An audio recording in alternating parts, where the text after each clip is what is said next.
everyone. I'm Rick Baza. This is the Drive podcast, where we're going to be talking about business, particularly entrepreneurship through acquisition, as well as investing. My ask would be, as we're a new podcast, if you get information that you find valuable, please share that out and help us grow the show. And with that said, I'm excited today to introduce my first guest, the man, the myth, the legend, Mr. John Padilla. So why I've asked John to be our first guest, I was featured on the Service Titan podcast, which is for the plumbing trades. And a byproduct of that interview that I had, one of the largest questions I get is the relationship that I have with John.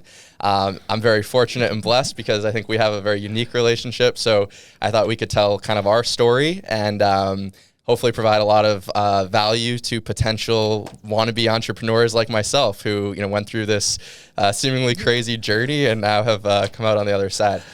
John, I think what would be helpful as we were kind of talking about, why don't we give the potential viewers the context around where you were at the place of the start of the business. Maybe give a little color on John Padilla as it started, and then we can kind of dovetail that into where we got introduced. Sure, of course. We started 13 years ago. My son and I, we decided to open up a plumbing company.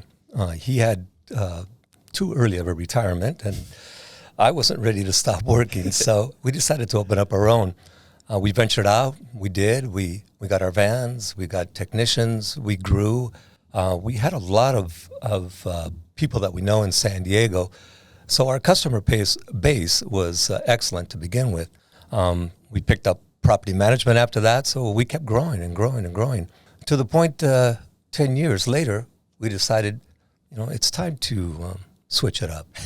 Do you mind going into, because actually I want to spend a little time here because I love hearing the early stories from you. And I have such an appreciation for what you all went through because you really did, I tell you all the time, the hard part of the job, right, of getting started. And I think there's the crazy stats of, 80% of businesses fail in the first 5 years. I could be misquoting that, but it's hard. It's really hard, yeah. And we were in a down economy during that time. So, the challenge was even bigger at the time. But because, we took care of our customers, we continued to build and grow and get a reputation in San Diego. But it was really, really difficult. And we started off with 2 vans, 2 plumbers, and we had on call.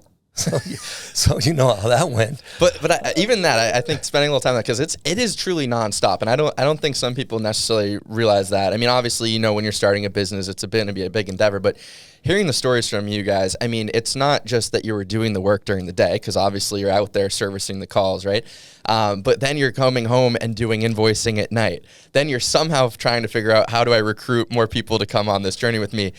I mean, it's a 24/7 gig at that point, right? It was nonstop from morning till night. We had to stay on top of it. We were the only ones that were available to handle anything. So my son and I worked a lot. We even went out on call. And Johnny's a mechanical engineer, and so I'm dragging him out there, and we're doing plumbing calls at midnight. So, it was difficult, really, really difficult. But we had a goal in mind, and we were going to stay with that. And we were not going to fail. That's awesome. I love that. Yeah. I thought that was helpful context because I just, a lot of times I'll hear people say they want to go launch their own company. And obviously I'm biased with what we've been blessed to build off of what you guys did. But I'm just like, God, you should talk to John first because that sounds like probably the hardest thing ever to me. It was difficult. I mean, we'd get to the office in the morning. And when we were looking for customers at the beginning, we'd send the 2 plumbers that we had out, and then we would go out and we would just canvass and stop at every office, every business, every place we could to try to build business. Of course, we couldn't advertise at the time. Yep. We couldn't afford it. So we went out and just walked. I mean, we wore out a lot of pair of shoes, but we accomplished what we started off to do. And I'll highlight that because a lot of people have asked me, hey, after you acquired the company, why did you keep the name? And for me, that was the biggest no-brainer. The reputation that you've built, and as you said, all the countless hours and the sweat that went into building this. I always joke, I'm like, the stupidest decision I could have made would be to change that. I mean, the reputation that you guys have created. But I think highlighting the importance of the journey that you guys went through to build such a successful company, and then getting to the point where you were ready to make the transition. So maybe talk through, when you got there and what that process was like, because it must have been a crazy thing to spend all these hours building your baby and then saying, we're going to change this. Yeah, we did a good job of building it. We ended up with 10 vans by the time we decided to, maybe we should do something else at this point. We grew the company to the point that we wanted, and it got to the point that it needed more expertise than we had at that point and more backing. So selling it was a good idea for us. It wasn't easy to sell. It was a really difficult decision, and it wasn't just my son and I. It was a family decision because everybody participated in this. I love that you brought that up. Yeah, I mean, your wife, I'm sure there's so many people who are invested in your guys' success through that journey, right? Yes, and so we had to discuss it with them. And of course, my daughter engaged to Victor, our general manager. She was very concerned because we were selling the company. And she goes, "What about Victor?" I said, "You know what? We're going to find somebody that's going to care about the employees, care about what we have established and built." And I think that's what we found. I appreciate that. And I think it's interesting too, because when we connected, you obviously took quite a chance on me. I come in a young guy. I tell you straight up, I don't know anything about plumbing. We've joked, look, plumbing, there's a lot of egos in the plumbing business too, right? Bunch. So how did you come to terms with that? I think, kind of thinking about the potential audience of someone who's looking to acquire a company, they come in all excited like me and energized, but really don't know anything. We had a lot of suitors. And the one thing that we were looking for was who was going to come in and keep it the way it is, build on the name that we established. And we wanted somebody that was going to take care of our employees. That was number one. Those were our kids, or my kids at least. So when you came around, and I realized that you had the same care for people that we do, for employees, for people that are working really, really hard out there.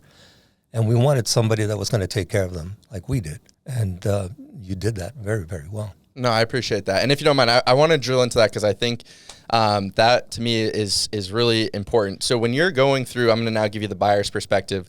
When you're going through a buy like this, you can't talk to the employees because obviously, John's in a situation where he's like, you can't spook my employees and then have them go somewhere. So it is a very awkward situation. You're not really able to talk to the team and you don't really know who it is that you're buying. So one of the questions I always get is like, how do you get comfortable with that? And I think everyone who's watching this can see the care and passion that John had for his employees. And that's really how I got comfortable with it, was you're essentially thinking, hey, there's a person who I'm sitting across the table from who has high ethics, high care for his team. That obviously now is going to translate into the culture. And that's at least the belief that you're working around, right? Yes. That's obviously lended itself to be true. But I think a lot of people get really hung up on that. Like, how do I get over the hump of not being able to communicate with this team that I'm going to be potentially acquiring?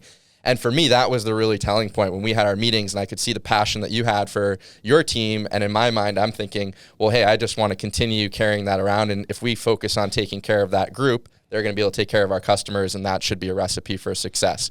But I think that was pretty obvious as you just talked about that, what that was. Because a lot of people assume like, oh, well, it has to just be the best offer or the not. And like you said, you had a lot of suitors. Plumbing right now, we have higher offers as well. Yeah, so better offers, and you made the in hindsight potentially crazy decision to say we're going to trust this guy who has no experience. Yeah, that was amazing. He doesn't know plumbing. Okay, well, he must be really, really smart. Some days better than others, but we've had a lot of fun, and I think what's been, it's been crazy because a lot of people ask, how do you guys have this continued relationship? And so from my lens, I think when I came to you and said, I don't know plumbing, and you said, well, I'm still interested in staying on, we had this really unique, I think, dynamic where you have obviously a wealth of wisdom and information that I probably love tapping into maybe a little too often.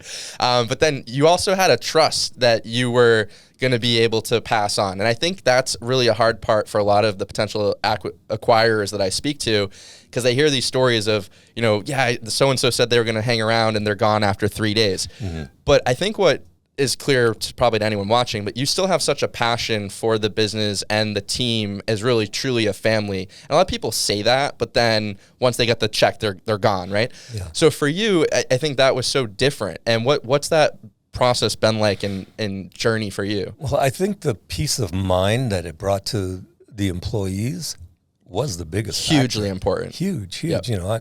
I could still go talk to John. John's still here, and that was the question: are you going to stick around? And you gave me the opportunity to stick around and be a consultant, and then we expanded that to developing a training program or an apprenticeship program. Program, I would add. And so me being able to forget about the rest of the business, not have to worry about that aspect of it, and let you worry about it, and let me train and build these guys, because we don't only, everybody trains in plumbing, but they don't train customer service. They don't train how to communicate, and I think that's the biggest part. That's the biggest factor that plumbing companies leave out. So if you get an opportunity to keep an owner, he has to have the right frame of mind. Not everybody's going to work. Yeah, right. But the relationship that we were able to develop, the love for the company that I have, and you being able to see that, made it all work really well. Yeah, I mean, obviously, I'm very excited with what we've been able to accomplish, and I would say to those people interested in trying to figure out this dynamic, what we have with our apprentice program, I would say, is completely unique now. I mean, we talk to all of these people who are at other companies or whatever, and they treat their apprentices as just like helpers. Like, they dig holes, they fetch tools, they clean. Yeah, and for us, I mean, it truly is. We view it as they're the future of the company. They're that pipeline of talent eventually moving into vans. And, we take it very seriously. If someone's not able to progress, unfortunately, we've had to let people go when it's like, hey, we don't want to waste your time, and we want to be respectful of the career opportunities that you have ahead. And if it's not going to be in a van, maybe it's somewhere in the office, but if it's not there, then we'll, let you go to a different direction. And I think the best part about that, it was watching, two of our apprentices just excel completely. 3 of them, actually, into their own vans, doing really, really well, practicing everything that we taught them. And then, of course, your continuing education. And we are constantly continuing their education. And now we're doing the sales training, being able to communicate with the customer, feeling more comfortable, mainly. That's the thing that we're trying to accomplish. Yeah, and I think it's really exciting. So obviously, John has now basically spearheaded this entire program. It's really amazing. I mean, we have a 4-level program. Each level is very black and white, so there's clear benchmarks that the apprentices need to hit. They control their own destiny. We've added a timeline of expectations on when they should be progressing through.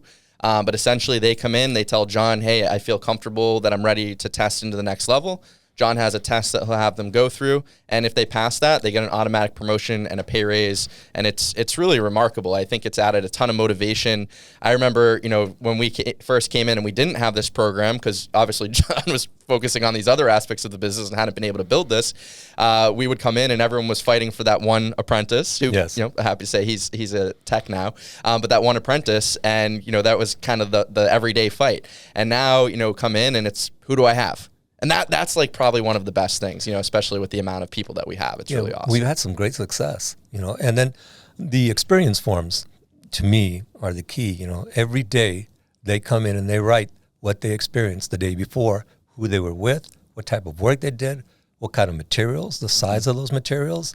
So the detail that they start to develop, for the future is amazing. Yeah. They're going to do well. That's true. And I would say, so in addition to the apprentice program, which you've obviously done an amazing job with, you also lead, now you're on the board with the IATMO, which is awesome. So maybe you can tell a little bit about that, because I think you have a very unique perspective with your background and how you've gotten involved in that, and also the reputational building, or I don't know if that's a proper way of framing it, but the benefits to our reputation that you participating in that have, and then how you're able to bring that knowledge back to the team. Do you mind talking a little bit about that? Not at all. IATMO is an excellent organization. We meet with all the building inspectors from all the jurisdictions in San Diego. I'm the secretary now, and there's a wealth of information at these meetings. And why there are not more plumbing companies there is amazing to me, because what we learn on a monthly basis and what the inspectors want. Exactly. Their expectations are really, really important. So if we know what their expectations are, we can excel. they come to our jobs and they know that they're going to see a job that's going to pass all the codes that are required. So IAMO is really, really important. And, being able to contact these, excellent people, the head of the departments of every jurisdiction, I have a contact phone number for them, and be able to ask them questions that help our company, that's, invaluable. Yeah, what I love about that too, because obviously I think everything comes back to the customer service approach of it, but that's something that maybe the customer doesn't even know that's happening behind the scenes. But it really helps us stand behind the brand and the reputation that we've built and the value of providing to know, like, hey, we have a complex job. We're able to get the head inspector on the phone and review this with them to make sure everything's going to be done up to code. At the end of the day, the customer just wants it working and done, but we can have the confidence and conviction of like, hey, we're doing this and we're doing it very well, and they're going to give a stamp of approval. And you have really taken the onus to go to those meetings and bring all that wealth of information back. They're very informative. I know I want you to come to one. I'll get you to come one here soon. I have been to a couple, but I haven't been with you yet. That's right, you haven't been with me. So we'll get that done though.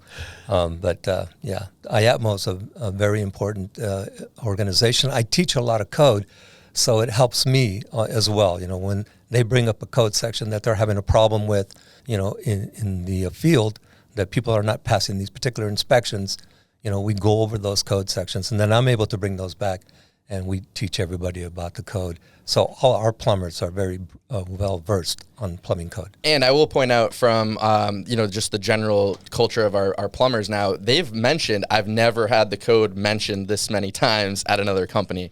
And we have some people who have been at some large companies, so to hear that feedback and how much they appreciate it, I think goes a long way. So it's obviously a very good use of time. The other thing that you do is you help with, obviously, the complex jobs. So sometimes when guys are running into issues where your wisdom is required, they'll come in and sit down with you and meet. That's also invaluable. Maybe you can give a couple of examples or details of how that goes. Yeah, I constantly meet with the guys. They have questions. They'll run into, plumbing is so unique. You never know what you're going to run into. How somebody else is going to put that plumbing in. Did they do it right? Probably not. So, when they get into trouble, they'll call us, they communicate. They don't try to do it on their own and run into issues. They have a pipeline, which is essential for a plumbing company. Mm-hmm. Someone that they can call to and rely on and say, I find myself in this awkward situation. I've never seen this before. Can you help me?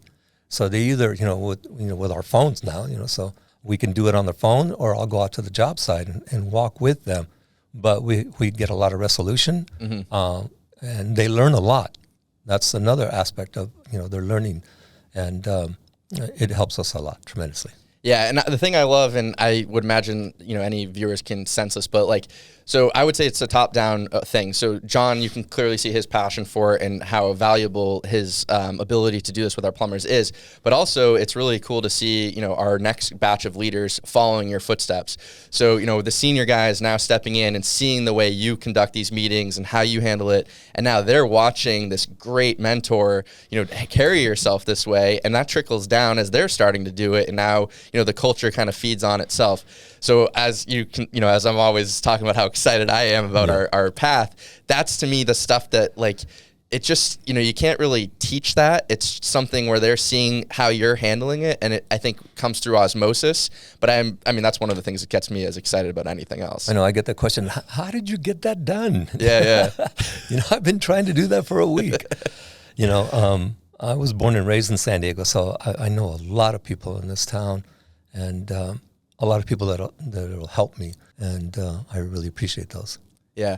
Well, I hope this is helpful. I think my goal for kind of this first episode was really just giving perspective into the interesting journey that we had in connecting together, and then basically showcasing how your role has evolved through the time that we've been together in that. Is there anything else that you would want to add? I just wanted to mention something that when I first met you, my son looks really, really young. And then when I walked in and I saw both of you sitting together, and I'm going, what are these two kids trying to do?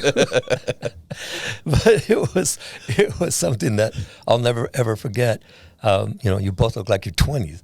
So seeing you guys excel is really good. It's really good. It helps me. It makes me feel really, really good. And I have a proud factor that you don't even know about, but I am so proud of what you've done, and as well as my son. No, I appreciate you saying that because it means a lot. And I, as I told you when we first met, like the goal is really that when you see those vans, you're like, yeah, that was, made a good choice there. That's a good choice. Yes. All right. Well, I think we'll conclude the first episode and we'll move into the second one. So in the next one, we're going to talk a little bit more about the process of us actually meeting and how the broker set that up and all of the dynamics of the actual interaction. But again, if you found value in this, please help us by sharing this out. You can do the likes, the subscribes, all that good stuff. For me personally, feel free, obviously, if you have any questions, to drop a comment in the YouTube. But if you want to reach out directly, pretty much the only social media I have any engagement on is Twitter. So I'm at Rick Baza. You can shoot me a message there. And then, of course, you can find us together at John Padilla Plumbing here in San Diego. Excellent. Cool. Thanks.